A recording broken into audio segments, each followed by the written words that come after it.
우리가 참 많이 수고합니다. 그런데 그 수고한 만큼의 결실이 없을 때 그것만큼 힘든 일도 없습니다. 주변에 사람이 참 많은 것 같은데 힘들 때 이 어려움을 토로할 때가, 이야기할 때가 없다면 참 비참할 수 있습니다. 친구들이 어려운 순간에 도와주면 인생을 참 잘 산 것처럼 보이지만 어려운 순간에 어느 하나 도와주는 사람 없이 고독하다면 그의 인생은 참 비참해 보이기도 합니다. 야복나루 강가에 서 있는 야곱의 모습이 잠시 이런 모습을 보입니다. 그는 철저히 혼자입니다. 고독합니다. 많은 사람이 있는 것 같지만 그가 맞닥뜨려야 할 현실 앞에서 그는 철저히 고립되어 있습니다. 그가 맞닥뜨려야 될 현실이기에 어느 누구도 그것을 대신해 줄 수 없습니다. 자기가 홀로 풀어야 할 문제입니다. 그 문제는 야곱이 20년 전에 만들었던 문제입니다. 20년 동안 현실을 외면하며 살아왔지만 이제는 그 현실을 무조건 받아들여야만 합니다. 따지고 보면 야곱이 자신의 아버지 집으로 돌아가지 않으면 그 현실을 피할 수 있는 방법이 있었습니다. 그러나 야곱은 왠지 무조건 아버지 집으로 돌아가야 한다는 이런 사명감을 가지고 돌아가려고 합니다. 그러나 돌아가려 할 때 가장 큰 문제인 그 에서와의 관계 회복에 걸려 있습니다. 그것은 생명을 다룰 만큼 야곱에게 너무나도 큰 문제입니다. 너무나도 두렵고 떨립니다.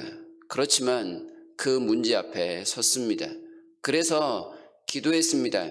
32장 앞부분에 베델의 하나님을 기억하며 저를 좀 도와주십시오 라고 기도하는 야곱의 기도가 나옵니다. 그러나 그 기도만으로는 야곱의 그 당황스러운 마음을 해결할 수는 없습니다. 하나님의 위로가 많이 부족해 보입니다. 20년 동안 현실을 외면해왔던 야곱의 모습과 비슷하게 그 20년을 기다렸던 에서의 모습 또한 비슷합니다. 여전히 자신의 힘을 사랑하며 힘만 자랑하였던 에서, 야곱을 향해서 칼을 갈았던 그 에서 역시 20년 동안 변한 게 하나도 없습니다. 그는 지금 400명을 거느리고 야곱을 맞이하러 나옵니다. 400명이나 대동하였다는 것은 분명 야곱을 해하고자 하는 마음이 그 속에 가득하였다는 것을 짐작하게 합니다. 이런 에서를 맞닥뜨리는 야곱의 모습은 정말로 나의 힘으로는 이 모든 것을 전혀 할 수 없습니다라는 그런 자포자기의 상태입니다. 그런데 아무도 도와줄 사람이 없습니다. 나름대로 많이 준비하였습니다. 일명 뇌물을 계속해서 준비를 합니다. 염소떼, 양떼, 낙타떼, 소떼, 나귀떼를 순차적으로 배치하면서 3번에 걸쳐 에서가 이 선물들을 받게 합니다. 선물들을 받느라 정신이 없어서 자신을 공격할 그 시간적인 여유를 갖지 못하게 하려는 그런 야곱의 계획이었는지도 모릅니다. 아무튼 철저하게 모든 것들을 계획하고 가족들을 두 대로 나누는 것까지 최후의 보루까지 만들어 놓지만 야곱은 여전히 혼자이고 그 마음은 두렵기 그지없습니다. 야복 나루에서 모든 가족들을 다 건너게 한 다음에 그는 홀로 남았습니다. 그때 놀라운 일이 일어나기 시작합니다. 한 사람이 야곱에게 찾아와 씨름을 걸었습니다. 누구인지도 모르는 그와 야곱은 한참 씨름합니다. 날이 새기까지 아주 치열했던 모양입니다. 그리고 그 씨름이 끝날 즈음에 그 사람이 야곱의 허벅지 관절을 칩니다. 그 덕분에 야곱은 평생 장애를 갖게 되었습니다. 그리고 그는 야곱을 그렇게 만들어 놓은 다음에 떠나려 합니다. 그럼에도 불구하고 야곱은 여전히 그 사람을 붙들고 놓아주려 하지 않습니다. 그러자 26절에서 동이 트려고 하니 나를 놓아달라는 그 천사의 애원과 같은 말을 듣게 됩니다. 그때 축복하지 않으면 보낼 수 없습니다 라는 야곱의 말, 그 말을 통해 야곱의 이름이 이스라엘로 바뀌는 아주 놀라운 일이 일어납니다. 이 사람이 곧 하나님이었다는 것을 나중에서야 알게 되면서 야곱은 완전히 바뀌는 인생이 됩니다. 이 천사와의 씨름, 야곱과 결코 겨룰 수 없는 그런 너무나도 차이나는 씨름이었습니다. 천사가 봐주지 않았다면 야곱은 천사의 한 방에 생명을 잃어버릴지도 모릅니다. 그 이유가 천사가 한번 쳐서 그의 허벅지 관절이 탈골되었다라는 모습으로 나타납니다. 천사가 죽이려고 하였다면 어찌 야곱을 죽이지 않았겠습니까? 그러나 천사는 야곱을 죽이지 않습니다. 그저 상처만 낼 뿐입니다. 죽음의 위협 앞에서도 기어코 이기겠다고 버티는 야곱의 모습, 어떤 일이 있어도 이런 상황을 당하더라도 나는 아버지 집으로 돌아가야만 합니다 라는 그런 굳건한 믿음 앞에서 이 하나님께서 감동하신 것 같습니다. 어떤 경우에도 언약의 땅을 다시금 회복하겠다는 그런 야곱의 과거의 믿음직한 모습을 바라보시면서 그를 축복하시고 그로 하여금 회복해 하시는 놀라운 은혜를 베풀고 계십니다. 야곱이 이스라엘이 되었습니다. 그동안 야곱은 사람과 싸워 이기기 위하여 동분서주하던 모습이었습니다. 발꿈치를 잡은 자, 그 누군가와 경쟁해서 이기기 위하여 힘껏 싸우던 야곱이었지만 그 마지막 천사와의 씨름 속에서도 야곱은 한 번 더 이길 수 있는 힘을 달라고 기도했는지도 모릅니다. 그러나 하나님께서는 그 강구 속에서, 그 씨름 속에서 야곱의 기도 제목을 듣지 않으십니다. 오히려 너는 더욱더 사람과의 경쟁에서 싸우면 지고 말 것이다 라고 불구로 만들어 버립니다. 그러나 불구가 되고 나서 야곱은 깨닫습니다.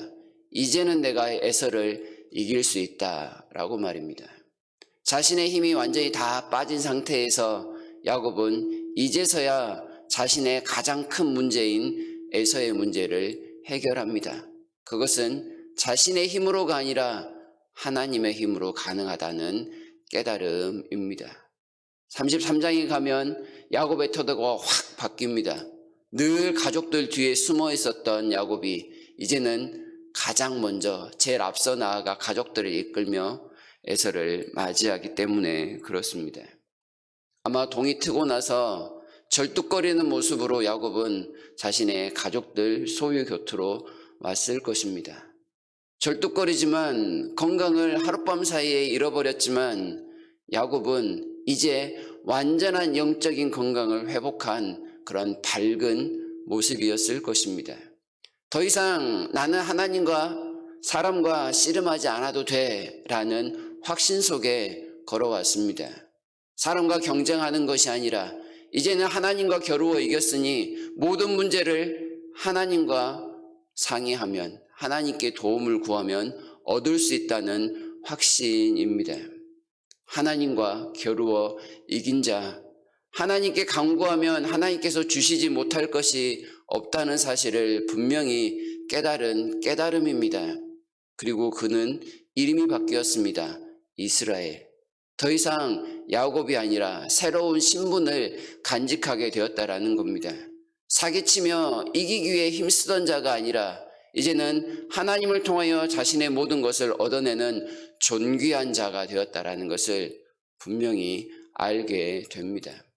그동안 미뤄왔던 하나님을 온전히 만나 새로운 삶으로 바뀌는 야곱의 모습입니다. 하나님을 만난 사람이 영적 이스라엘입니다. 오늘의 우리가 이 야곱과 같은 인간적인 모습에서 하나님과 겨루어 이기고도 남음이 있다라고 선포해 주시는 이스라엘이 되었음을 기억해야 할 것입니다. 하나님 앞에서 우리가 할 수 없는 일들이 참 많습니다마는 그 중에서도 가장 어려운 모습이 바로 구원의 모습입니다. 자신의 현실의 문제 앞에서 결코 벗어날 수 없는 그 일마저도 하나님은 하나님의 도움을 통하여 너끈히 이길 수 있고 해결할 수 있음을 가르쳐 주십니다. 곧 죄를 극복하는 구원의 문제까지도 포함해서 말입니다. 이스라엘이란 이런 놀라운 하나님의 은혜를 받은 자요, 그 하나님의 은혜를 평생 지속하며 살아가는 사람이라고 우리에게 알려줍니다. 성경에서 온유한 자가 땅을 차지할 것이라 말씀합니다. 이 모습이 성도입니다. 성도는 더욱더 자신의 힘을 키워서 모든 것을 얻어내는 자가 아니라 오히려 자신의 힘을 다 빼는 사람입니다. 자신의 힘은 더욱더 연약해지지만 오히려 하나님으로부터 채워지는 힘을 통하여 세상을 정복하고 다스릴 수 있는 능력을 가진 사람, 그러한 복을 체험하고 살아가는 사람입니다. 부조리한 세상 속에서 정직하고 성실하게 바르게 원칙대로 살아감이 우리를 더욱더 힘들게 하고 어렵게 만들 수 있지만 하나님이 함께 하시면 형통할 수 있을 거라고, 하나님께 구하면 하나님이 주실 것이라고 우리에게 가르쳐 주시는 모습, 이것이 바로 이스라엘의 삶임을 우리에게 나타내어 줍니다. 하나님께서 비록 절뚝거림이 있을지라도 그것이 오히려 하나님 앞에 건강해진 온전한 걸음이라고 야곱에게 가르쳐 주듯이 우리에게 연약함이 있지만 그 연약함이 우리로 하여금 하나님의 풍성함을 나타내는 복이라고 또한 말씀하신다는 사실을 이 새벽에, 이 아침에 기억했으면 좋겠습니다. 하나님은 우리에게 무엇이 필요한지 알고 계십니다. 그래서 오늘도 먼저 채우실 것입니다. 날마다의 필요한 양식을 따라 넉넉히 채울 것입니다. 먼저 하나님을 구하고 하나님께 나아가면 하나님을 통하여 얻지 못할 것이 없음을 분명히 확신하시고 하나님께 더 가까이 나아가시는 이 아침, 그리고 하나님으로부터 복을 체험하시는 복된 날 되시기를 진심으로 바랍니다.